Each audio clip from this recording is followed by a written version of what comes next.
प्यारे दर्शकों नमस्कार। तारीख है आज 25 नवंबर 2025, दिन मंगलवार।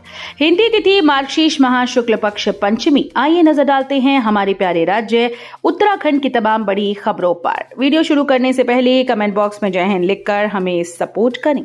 तो चलिए शुरू करते हैं। लाखा मंडल पहुंचे सीएम धामी।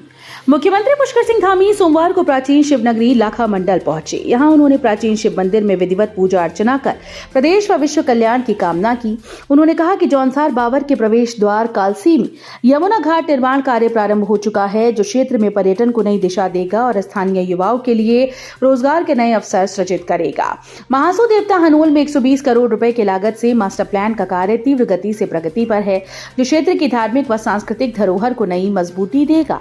स्थानीय ग्रामीणों ने ढोल दमाओं की थाप और पुष्प वर्षा के साथ उनका भव्य स्वागत किया। स्थानीय जनता को संबोधित करते हुए मुख्यमंत्री ने कहा कि राज्य सरकार उत्तराखंड के सर्वांगीण विकास हेतु निरंतर कार्य कर रही है। काबिट में पर्यटक कर सकेंगे हाथी की सफारी। काबिट टाइगर रिजर्व में पर्यटकों के लिए वर्षों से बंद पड़ी हाथी सफारी को फिर से शुरू करने की अनुमति मिल गई।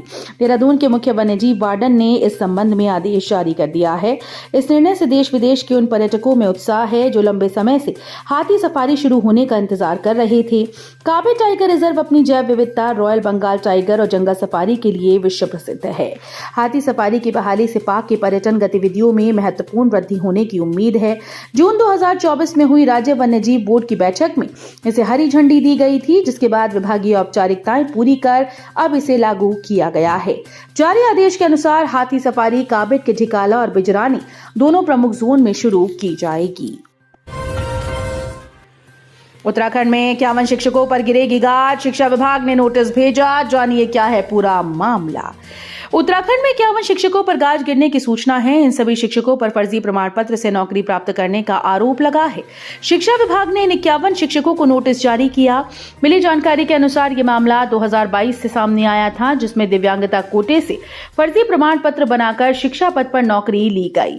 मामले के प्रकाश में आने के बाद भी इन शिक्षकों पर कोई कार्रवाई नहीं हुई, लेकिन अब न्यायालय आयुक्त दिव्यांगजन ने जनहित याचिका के आधार पर इन शिक्षकों की सूची मांगी, जो पूर्व में फर्जी पाए गए थे।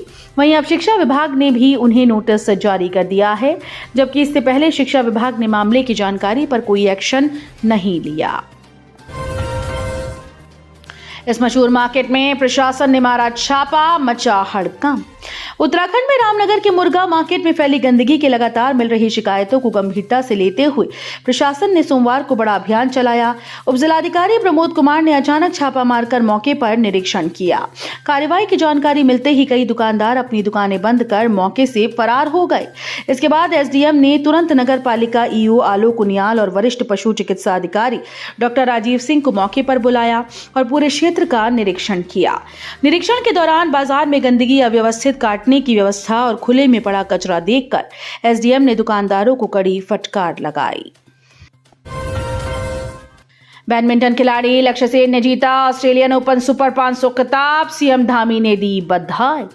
बैडमिंटन खिलाड़ी लक्ष्य सेन के द्वारा ऑस्ट्रेलियन ओपन सुपर 500 खिताब जीतने पर उत्तराखंड के मुख्यमंत्री पुष्कर सिंह धामी ने रविवार को फोन पर वार्ता कर हार्दिक बधाई और शुभकामनाएं दी। सीएम धामी ने कहा कि लक्ष्य की ये शानदार उपलब्धि उत्तराखंड की नहीं, संपूर्ण देश के लिए गर्व का विषय है। मुख्यमंत्री पुष्कर सिंह धामी ने कहा कि लक्ष्य की मेहनत, समर्पण और निरंतर उत्कृष्ट प्रदर्शन हमारे सभी युवाओं के लिए प्रेरणा स्रोत है और ये साबित करता है कि लगन, अनुशासन और कड़ी मेहनत के साथ हर कठिन लक्ष्य को प्राप्त किया जा सकता है। शादी में शराब परोसी तो लगेगा 25,000 रुपए का जुर्माना। उत्तराखंड के इस गांव में लोगों ने लिया बड़ा फैसला। नौगांव विकासखंड की ठकराल पट्टी के कोटी गांव में अब शादी समारोह सहित अन्य मांगलिक कार्यों में शराब परोसने पर 25,000 रुपए का जुर्माना देना होगा। इस संबंध में ग्रामीणों ने बाकायदा पंचायत बैठक कर शादी समारोह में शराब न परोसने का संकल्प लिया। ग्राम प्रधान एमपी सिंह की अध्यक्षता में ग्रामीणों की बैठक में सामाजिक मर्यादा व पारंपरिक रीति रिवाजों को बनाए रखने का संकल्प लेते हुए शादी विवाह आदि समारोह में शराब पर पूर्णतः पाबंदी लगाने का प्रस्ताव पारित कर फैसला लिया गया। प्रस्ताव में गांव पंचायत के निर्णय का उल्लंघन करने पर 25,000 का जुर्माना लगाने के साथ ही कानूनी कार्रवाई कर संबंधित व्यक्ति व परिवार के किसी भी धार्मिक कार्य में शामिल न होने पर सहमति जताई गई। फिल्म निर्माता और निर्देशकों को पसंद आ रही उत्तराखंड की खूबसूरत वादियां। देश दुनिया के फिल्म निर्माता व निर्देशकों को फिल्मों की शूटिंग के लिए उत्तराखंड की खूबसूरत वादियां भा रही हैं। गोवा में आयोजित 56वें भारतीय अंतर्राष्ट्रीय फिल्म महोत्सव के तहत आयोजित IFFI वेव्स फिल्म बाजार 2025 में फिल्म निर्माताओं ने उत्तराखंड में शूटिंग करने में रुचि दिखाई। वेव्स फिल्म बाजार में उत्तराखंड पवेलियन फिल्म निर्माता व निर्देशकों के लिए आकर्षण का केंद्र रहा। उत्तराखंड में श्रद्धालुओं से भरी बस खाई में गिरी। उत्तराखंड के टिहरी में श्रद्धालुओं से भरी हुई बस 70 मीटर गहरी खाई में जा गिरी, जिसमें 5 लोगों की मौत हो गई। टिहरी के SSP आयुष अग्रवाल ने इस बात की पुष्टि की। दोपहर करीब 12:30 बजे हुए इस हादसे में गुजरात, हरियाणा, बिहार, उत्तर प्रदेश, पंजाब, महाराष्ट्र, दिल्ली के 13 लोग घायल हैं, जिसमें से 6 की हालत नाजुक है। बस ऋषिकेश के दयानंद आश्रम से 29 लोगों को कुंजापुरी मंदिर लेकर गई थी।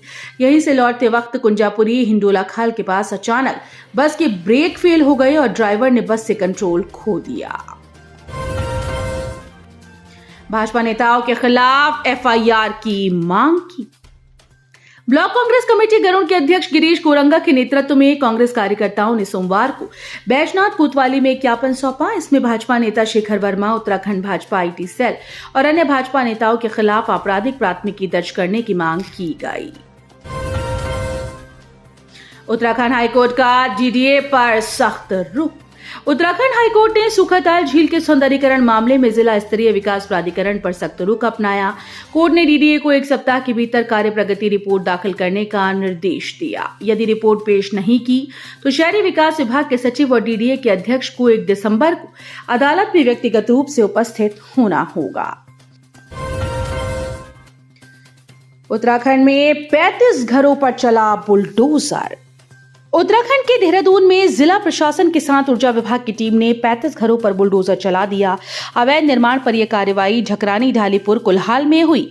सुबह करीब 11 बजे जैसे ही टीम यहां पर पहुंची तो लोगों ने विरोध करना शुरू कर दिया। इस दौरान पुलिस और ग्रामीणों के बीच धक्का मुक्की होती नजर आई। ग्रामीणों का कहना है कि उन्हें 3 दिन पहले नोटिस मिला है और प्रशासन की कार्रवाई से वो बेघर हो गए हैं। बता दें कि 10-15 दिन पहले ही प्रशासन ने डाक पत्थर से कुल्हाल तक अवैध कब्जों पर लाल निशान लगाए थे और अब उसी पर 2 दिनों से कार्रवाई चल रही है। हल्द्वानी के अस्पताल का ICU अभी तक नहीं हुआ शुरू। हल्द्वानी के सोबन सिंह जीना बेस अस्पताल में 4 साल पहले तैयार किया गया 10 बेड का ICU अभी तक शुरू नहीं हो पाया। मरीजों को गंभीर स्थिति में इसके बंद रहने से परेशानी उठानी पड़ रही है। अस्पताल प्रशासन के अनुसार ICU पूरी तरह से तैयार है, लेकिन इसे चलाने के लिए आवश्यक विशेषज्ञ डॉक्टर और तकनीकी स्टाफ उपलब्ध नहीं हो पाया है। इसी कारण से यूनिट लंबे समय से बंद है।